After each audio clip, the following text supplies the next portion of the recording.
सच कौन बोल रहा है, किताब लिखने वाला, छापने वाला या उसे लहराने वाला? जनरल नरवणे ने किताब लिख दी, प्री बुकिंग का लिंक भी आ गया था। अब आ रहे हैं भांति भांति के दावों के साथ स्क्रीनशॉट्स। पुरानी जानकारियों के अब कैसे कैसे मतलब निकाले जा रहे हैं। दिल्ली पुलिस के सेक्शन की तैयारी में है। पेंगुइन यानी कि जो पब्लिशर हैं वो बता रहे हैं कि किताब छपने के 4 चरण कौन से हैं, और एक्सपर्ट बता रहे हैं कि रक्षा मंत्रालय के किताबों के इंटेंस रिव्यू की प्रक्रिया क्या है। इस सब के बीच चल रही हैं 4 थियोरीज जो किताब को राहुल गांधी के पास पहुंचा रही हैं। विस्तार से सारी बारीकियां समझेंगे। लोकसभा स्पीकर के खिलाफ लाए अविश्वास प्रस्ताव के नोटिस की बात भी करेंगे। कौन सा साइन कम मिला और कौन सा साल गलत। जिक्र बंगाल बाबरी विवाद का भी करेंगे। नमस्ते, अपन है कुलदीप और आप देखना शुरू कर चुके हैं the Lallantop show. Brought to you by ITEL, Sensodyne DSP and Goldi Masale.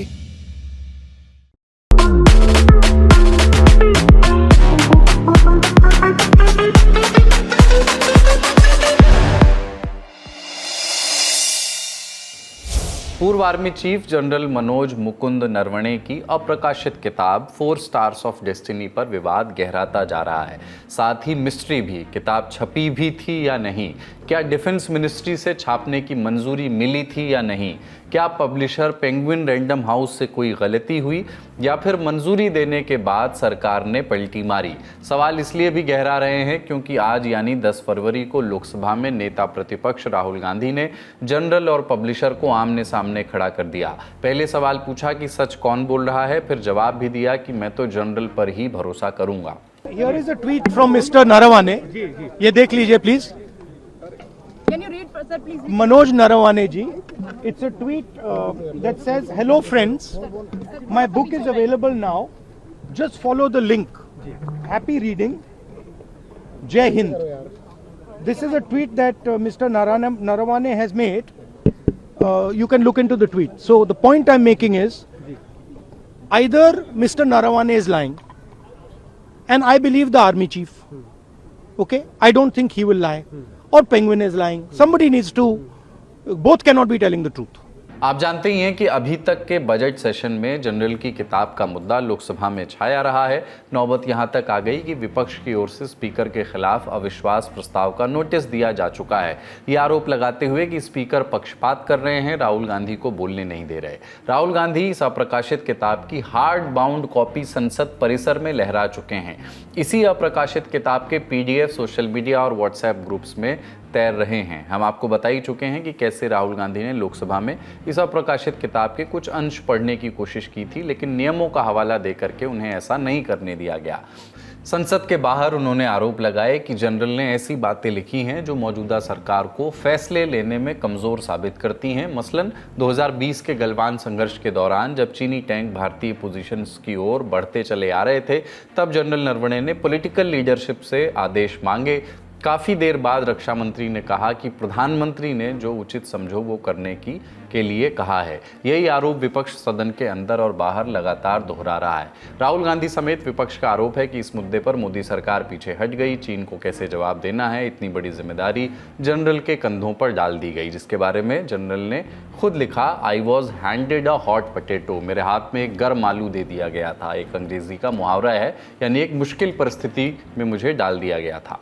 कल यानी 9 फरवरी को इस मामले में कुछ बड़े अपडेट्स आए। शाम को दिल्ली पुलिस की ओर से बयान आया, लिखा गया कि हमने FIR दर्ज कर ली है, जांच की जा रही है कि अनपब्लिश्ड किताब की सॉफ्ट कॉपीज़ कैसे लीक हुई और कैसे सोशल मीडिया पर ये तैर रही हैं। इसके तुरंत बाद पब्लिशर का पोस्ट आया, लिखा कि हम साफ बताना चाहते हैं कि किताब पब्लिकेशन के लिए गई ही नहीं, ना तो प्रिंट और ना ही डिजिटल, किसी भी फॉर्म में कुछ भी पब्लिश नहीं किया गया है, ना ही डिस्ट्रीब्यूट किया गया है और ना ही बेचा गया है। अवैध तरीके से किए जा रहे डिस्ट्रीब्यूशन पर हम कानूनी एक्शन लेंगे।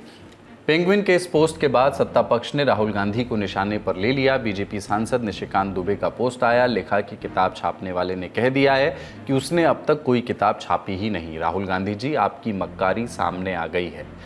इसी संदर्भ में जब राहुल गांधी से मीडिया ने सवाल पूछे, तब उनका वो जवाब आया जो हम आपको सुना चुके हैं। यहाँ एक चीज़ और हुई, राहुल गांधी ने एक पुराना ट्वीट मीडिया को दिखाया, 15 दिसंबर 2023 का ट्वीट जो जनरल नरवणे ने किया है, और लिखा है कि हेलो फ्रेंड्स, मेरी किताब अब उपलब्ध है, लिंक फॉलो कीजिए, जय हिंद। दरअसल इस ट्वीट में जनरल ने पेंगुइन के ही ट्वीट को कोट किया है। पेंगुइन के इस ट्वीट में किताब के प्री ऑर्डर की डिटेल्स दी गई हैं, मानो किताब छपने ही वाली है, पाठक उसे पहले से ही ऑर्डर कर सकते हैं। यानी इस पुराने ट्वीट ने मामला और उलझा दिया। एक तरफ पब्लिशर ताज़ा बयान में कह रहा है कि किताब कभी प्रकाशित नहीं हुई, ना प्रिंट में ना डिजिटल, लेकिन पुराने ट्वीट में प्री ऑर्डर की बातें हैं। इस पर कन्फ्यूज़न बढ़ा। प्री ऑर्डर अनपब्लिश्ड किताबों का भी हो सकता है।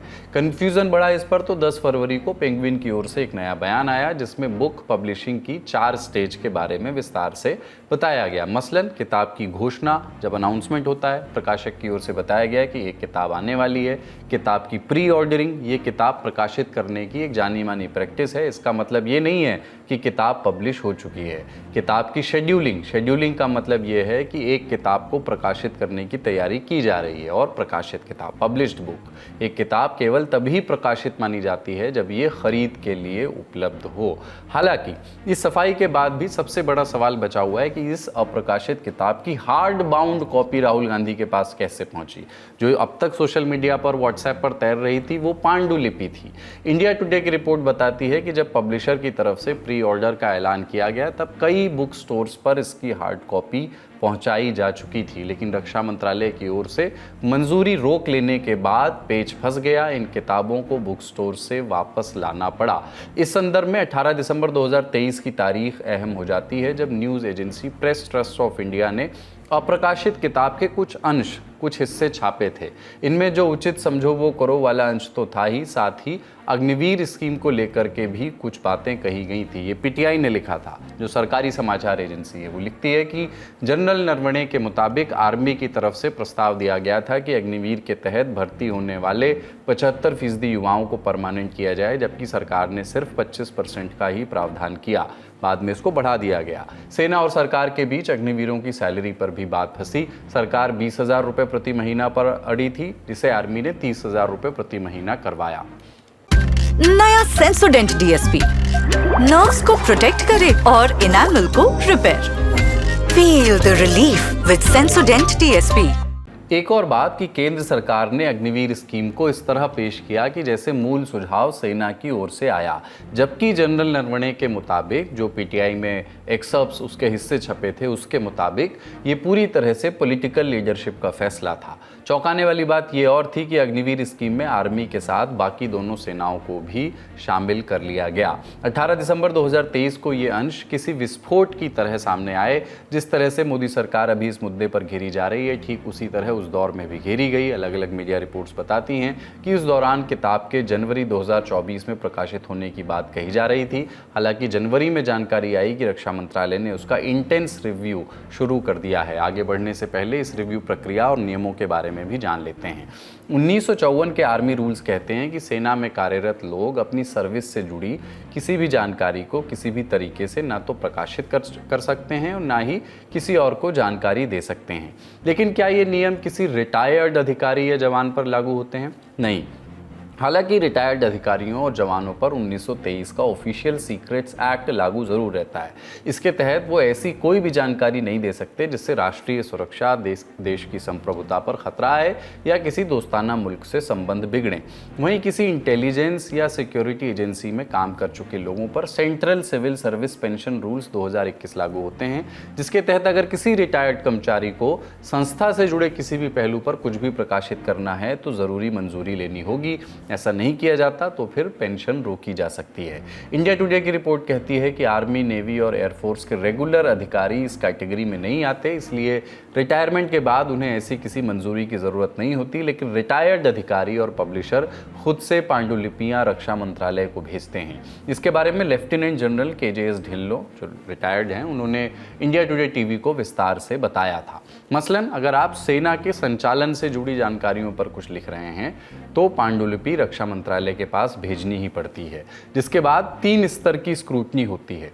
स्क्रूटनी के बाद या तो सीधी मंजूरी मिल जाती है या फिर संवेदनशील जानकारियों को हटाने को कहा जा सकता है या फिर मंजूरी नहीं भी दी जा सकती है। हालांकि जनरल नरवणे के मामले में साफ नहीं है कि करीब 2 साल से चल रही स्क्रूटनी का रिजल्ट क्या रहा। इस बीच उनकी एक ताज़ा प्रतिक्रिया आई है। उन्होंने पेंगुइन के 9 फरवरी के ताज़ा पोस्ट को रीपोस्ट करते हुए लिखा कि अभी मेरी किताब का यही स्टेटस है, यानी ये अभी अप्रकाशित ही है। अब सबसे बड़े सवालों पर आते हैं कि कन्फ्यूज़न की स्थिति बनी कैसे। क्या बिना मंजूरी के कुछ किताबों की कुछ प्रतियां छप गईं, नहीं छपी तो राहुल गांधी के पास हार्ड कॉपी कैसे पहुंची? इसमें कुल 4 बड़ी थ्योरीज चल रही हैं। सत्य क्या है किसी को नहीं मालूम। 4 थ्योरीज मेजरली चल रही हैं। पहली, प्रकाशक ने मान लिया होगा कि मंजूरी तो मिल ही जाएगी। इस अप्रकाशित किताब का फॉरवर्ड पूर्व सेना प्रमुख जनरल वीके सिंह ने लिखा है, जो बीजेपी सांसद भी थे। कांग्रेस सांसद शशि थरूर ने किताब के लिए ब्लर्ब लिखा है और जिस तरह से खुद जनरल नरवणे ने प्री ऑर्डर वाला पोस्ट शेयर किया, उससे पब्लिशर को किताब के लिए मंजूरी मिल जाने का कॉन्फिडेंस रहा होगा।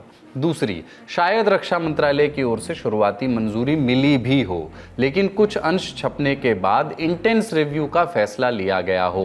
हालांकि इस कथित मंजूरी का कोई भी लिखित रिकॉर्ड मौजूद नहीं है और अभी तक किसी ने कहा भी नहीं है कि मंजूरी मिल गई थी। और अब अपने ताज़ा बयानों में पब्लिशर और जनरल दोनों ने ही मंजूरी ना मिलने की बात भी साफ कर दी है। तीसरी थ्योरी, अप्रकाशित किताब की डिजिटल कॉपी कहीं से लीक हुई, जिसके बाद ये फैलती चली गई। चौथी, जैसा कि इंडिया टुडे की रिपोर्ट भी बताती है कि कुछ किताबें बुक स्टोर्स पहुंच चुकी थीं। हो सकता है कि इनमें से कुछ वापस ना आ पाई हों और उनमें से ही कोई प्रति राहुल गांधी के पास पहुंच गई हो। कुल जमा तस्वीर यही है कि ये विवाद अब सिर्फ एक किताब का नहीं रह गया है। National security, freedom of expression और मिलिट्री मेमोयर्स के राजनीतिक इस्तेमाल, डिबेट, इन्हीं 3 पहलुओं पर केंद्रित होती जा रही है। सच और झूठ का हिसाब शायद आने वाला वक्त करे या फिर हो सकता है कि ना भी करे। जो जैसा चल रहा है चलता रहे। जो भी अपडेट्स होंगे आप तक पहुंचाएंगे। अब सुर्खियों की बारी। गोल्डी छोले मसाले, जहाँ जाएं रिश्ते बनाएं। गोल्डी लाए हैं फ्रेश लॉक टेक्नोलॉजी, जो रखे मसालों को हर समय फ्रेश। और अब खबर संसद से। लोकसभा स्पीकर ओम बिरला को उनके पद से हटाने की विपक्ष कोशिश कर रहा है। इसी क्रम में विपक्ष ने ओम बिरला के खिलाफ अविश्वास प्रस्ताव का नोटिस दिया। टाइपो युक्त नोटिस, जहां 2026 लिखना था वहां 2025 लिखा था। वो साल दूसरा था, ये साल दूसरा है। राजनीति में भी उतरा, गलती हो गई तो नोटिस दोबारा सबमिट किया गया।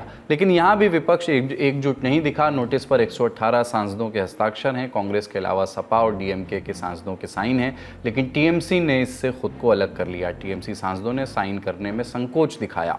सूत्रों के हवाले से कहा जा रहा है कि टीएमसी स्पीकर को थोड़ा और समय देने के पक्ष में है। एक साइन और नहीं था राहुल गांधी का, जबकि सारी बहस और हंगामे के केंद्र में वही थे। सूत्रों के हवाले से बताया गया कि विपक्ष के नेता के लिए नोटिस पर साइन करना सही नहीं होगा। तर्क दिया गया कि ये फैसला संसदीय परंपराओं के सम्मान को ध्यान में रखते हुए लिया गया। नोटिस को लोकसभा के सेक्रेटरी जनरल उत्पल कुमार सिंह को सौंप दिया गया। नोटिस की जांच की जाएगी और नियमों के अनुसार कार्रवाई को फिर आगे बढ़ाया जाएगा। नोटिस में जो भी मुद्दे उठाए गए हैं, विपक्ष के जो आरोप हैं, उनका लब्बो-लुआब समझ लेते हैं। 2 फरवरी राष्ट्रपति के अभिभाषण पर धन्यवाद प्रस्ताव के दौरान राहुल गांधी को अपना भाषण पूरा नहीं करने दिया गया। नोटिस में कहा गया कि ये अकेला मामला नहीं है। लोकसभा में विपक्ष के नेता को लगभग हमेशा बोलने नहीं दिया जाता। 8 विपक्षी सांसदों को पूरे बजट सत्र के लिए मनमाने तरीके से सस्पेंड कर दिया गया। नोटिस में लिखा गया कि सांसदों के केवल लोकतांत्रिक अधिकार इस्तेमाल करने की सजा उनको दी जा रही है। बीजेपी सांसद निशिकांत दुबे को 2 पूर्व प्रधानमंत्रियों जवाहरलाल नेहरू और इंदिरा गांधी पर आपत्तिजनक और व्यक्तिगत हमले करने की इजाज़त दी गई। उन्हें एक बार भी रोका नहीं गया। सांसद के खिलाफ कोई कार्रवाई नहीं हुई, जो बार बार ऐसा करते हैं। कुछ कमेंट हटाए गए, लेकिन पूरी तरह से रिकॉर्ड से नहीं निकाला गया। स्पीकर ओम बिरला ने कांग्रेस सांसदों पर झूठे आरोप लगाए, जो अपमानजनक है। स्पीकर को सदन के कामकाज के नियमों का संरक्षक होना चाहिए, लेकिन उन्होंने खुद ऐसी बातें कहीं जो इस संवैधानिक पद के दुरुपयोग जैसी हैं। नोटिस को लेकर पक्ष विपक्ष की ओर से प्रतिक्रियाएं भी आई हैं। विपक्ष का कहना है कि स्पीकर का व्यवहार लोकतंत्र की परंपरा के तहत नहीं था, जबकि सत्ता पक्ष का कहना है कि विपक्ष शांतिपूर्ण तरीके से संसद चलने नहीं देना चाहता, इसलिए ये सब किया जा रहा है। खबर यह भी है कि अविश्वास प्रस्ताव पर फैसला होने तक ओम बिरला ने सदन न जाने का फैसला किया है।